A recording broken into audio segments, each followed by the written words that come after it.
And we'll start with you. You published an article about this exact topic today. I read your article. I'm going to call you out a little bit on this, my friend. You're brilliant. You're very smart. But again, you're focusing on more sanctions. We haven't had China's ability to get China to the sanction table for 60 years.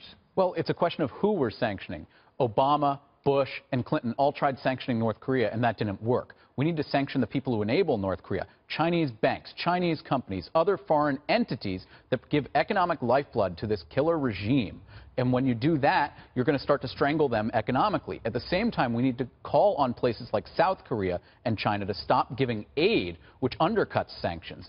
Between 1991 and 2015, South Korea gave North Korea $7 billion in aid, which allowed the North Koreans to stay in power. If you do that and you strangle North Korea economically, you'll actually see most likely a coup, which will see Kim Jong-un be forced out and a more pro-Western. But that would require China to play ball.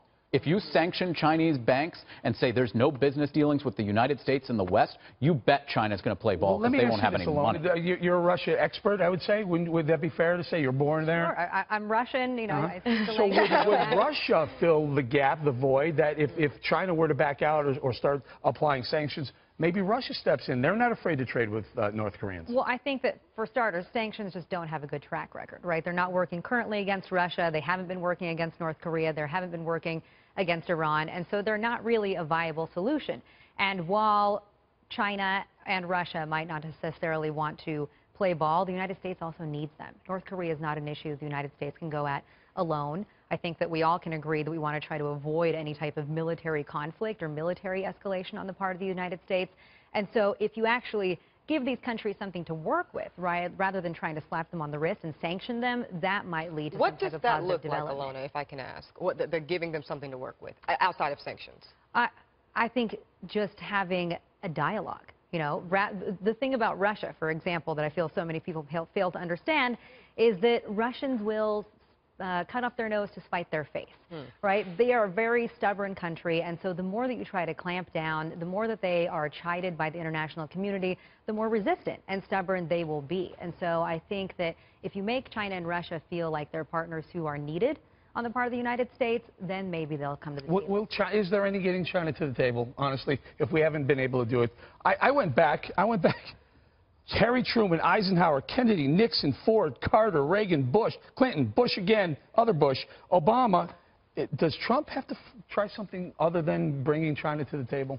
Well, I think that if China knows what's best for China, not for us, for China, the worse things get for us, the more likely they would be to want to get involved.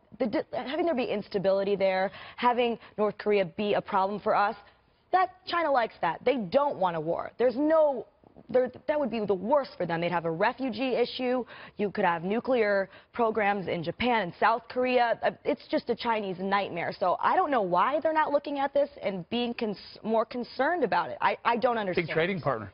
Sure, but that all goes away if we have to have World War III right there. Well, I'm not sure it goes to World War III. And I was going to say, and I don't think anybody believes it's going to get there, Eric. I think that's the problem, is that people have seen president. You gave a beautiful laundry list of presidents who have really completely failed, been completely inefficient. I agree with Alona. I think sanctions make us feel good. That's the problem I had with the Iran deal. There's no way to really enforce them. Therefore, they become completely ineffective. And I will tell you, Eric, I believe President Trump talked very tough on China as a candidate. I think it's time for the tough to follow through. Allow me to bring our two specialists in. Is there any, I'll start with you, Alona. Do you doubt Kim Jong-un's desire and willingness to actually put a warhead, nuclear warhead, on a ballistic missile and send it our way? I don't think Kim Jong-un is a rational actor. So you have to keep that in mind when thinking about what his intentions may or may not be. I also think that he's someone who cares about his own survival.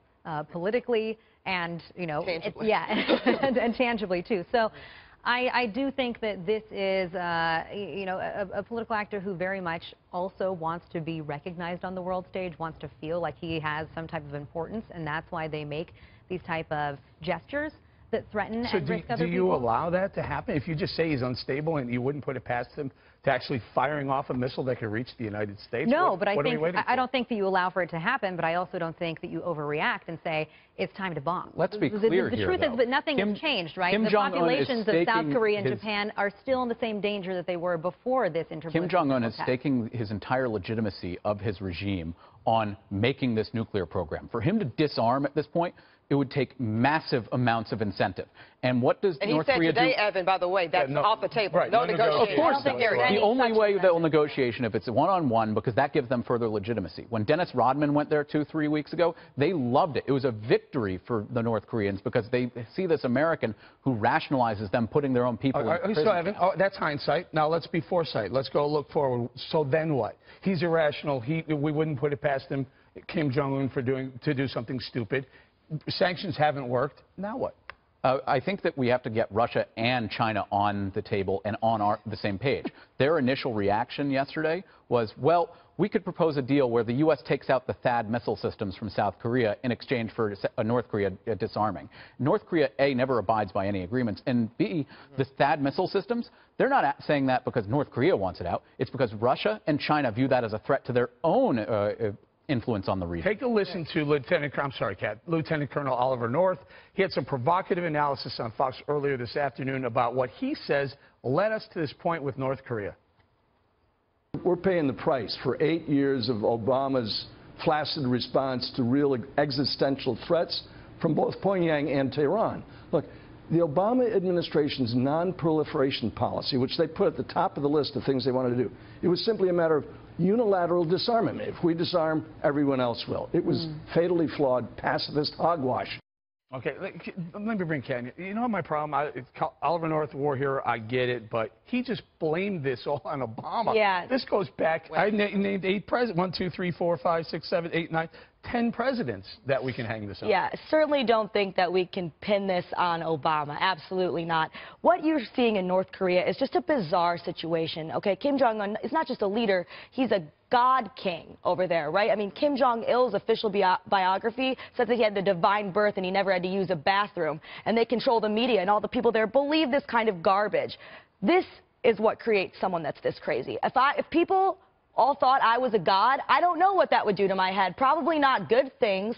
So no, to blame this on any leader, that's a little ridiculous. Let me throw something at you, Ebony. Yes, sir. We spent the better part of $1 trillion on the Afghan and Iraq wars, conflicts, wars, whatever you want to call them. We lost, I don't know, several thousands of Americans. Their lives, yeah. What if we just, this cyber war I suggested, what if we spend, I don't know, $200–300 billion paying off people who know cyber, who can get in and start working their way infiltrating the North Korean systems, nuclear and such, bring them down that way. Yeah, I see Evan over here shaking his head, so we'll get to that in a second. I'm not mad at that, Eric, because to me, the options are getting more and more limited with each passing year, right? So what we know is their program is ramping up. We know, as Alana points out, the territories of civilians is the same. And actually, it's getting bigger because now they're getting closer and closer here to the U.S., Alaska now, maybe L.A. soon.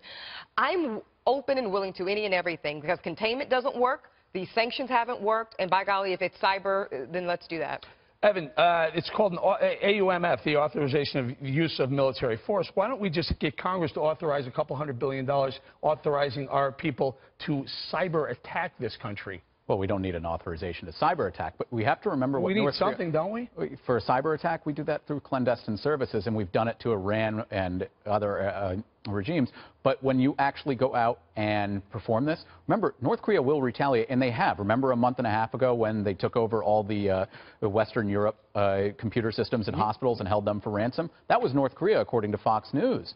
And we need to actually keep in mind that there will be retaliation, and what could that be? Why don't we take them down, cyber?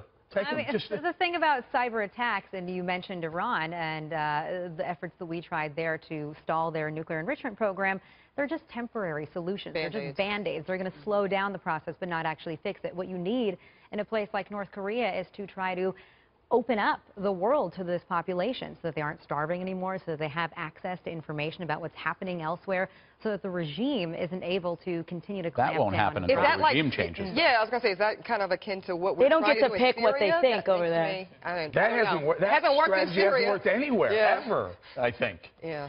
I mean, it's like blaming... You got to figure it out, Alana. Yeah. I'm not claiming to solve world peace here, but... overseas. I mean, that's really, that's that theory. I can't... It's just, again, pointing to that sanctions backfire, and they only make people look more inward and support their leaders. I'm not looking for sanctions anymore. Sanctions seem to be a lot of nothing for me, a big nothing burger. It's a feel-good moment. It doesn't even work. We pay the really, really smart people around the world a lot of money to go attack the North Koreans.